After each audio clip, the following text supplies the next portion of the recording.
আসসালামু আলাইকুম গাইস।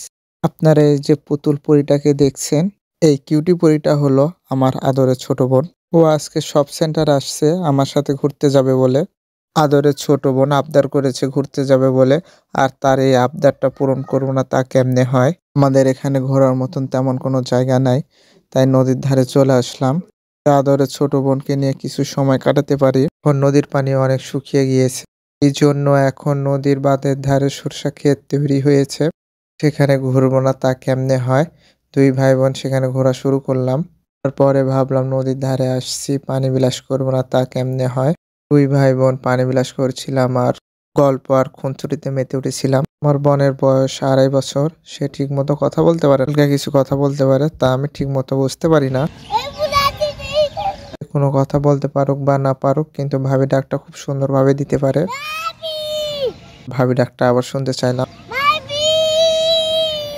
বোনের মুখের ভাবি ডাকটা শুনতে আমার অনেক ভালো লাগে, কিন্তু দুঃখের বিষয় হলো আমার বোনের ভাবি এখনো হয়নি। আল্লাহ যদি রহম করে ইনশাল্লাহ একদিন হবে। যাই হোক, দুই ভাই বোন ওখান থেকে উঠে হাঁটা ধরলাম। পর দুই ভাই বোন বেড়িবাঁধের উপরে চলে আসলাম। মজা আর খুনসুটিতে মেতে উঠলাম। ভাই বোনের ভালোবাসা এক অন্যরকম, মায়ার বাঁধনে বাঁধা। এই সময় আমার একটি গান মনে পড়লো।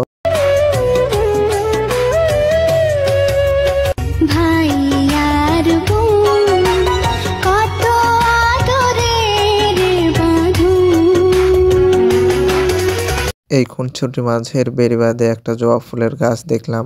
এই জবা ফুল ছিঁড়ে বোনের কানেতে গুঁজে দেওয়ার চেষ্টা করলাম, কিন্তু বোনের চুল বড় থাকায় দিতে একটু সমস্যা হচ্ছিল। তারপরও দিয়ে দিলাম। দেখে আমার বোনকে খুব সুন্দর লাগতেছিল, একদম পুতুল পরি।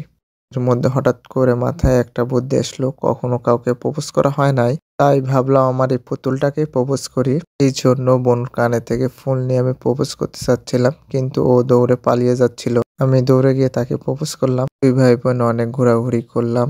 এখন বোনের বায়না সে চিপস খাবে। আমরা খুনসুরি করতে করতে চিপস নিতে যাচ্ছিলাম। এইদিকে বনু ক্যামেরাম্যানের সাথেও অনেক মজা করতেছিল। এরপরে বনুকে চিপস কিনে দিলাম। চিপস পেয়ে বনু অনেক খুশি। এই জন্য বনু নাচ করতেছিল। নাচ করতে করতে আমরা আমাদের শপ সেন্টারের দিকে রওনা দিয়ে দিয়েছি। অবশেষে আমরা আমাদের শপ সেন্টারে এসে পৌঁছে গেলাম এবং শপ সেন্টারে প্রবেশ করলাম। এখন চিপস খাওয়ার পালা।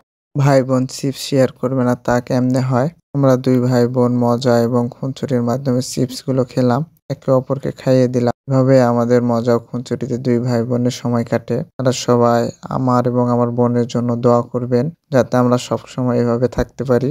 বিদায় নিতেছি। আল্লাহ হাফেজ। আসসালামু আলাইকুম।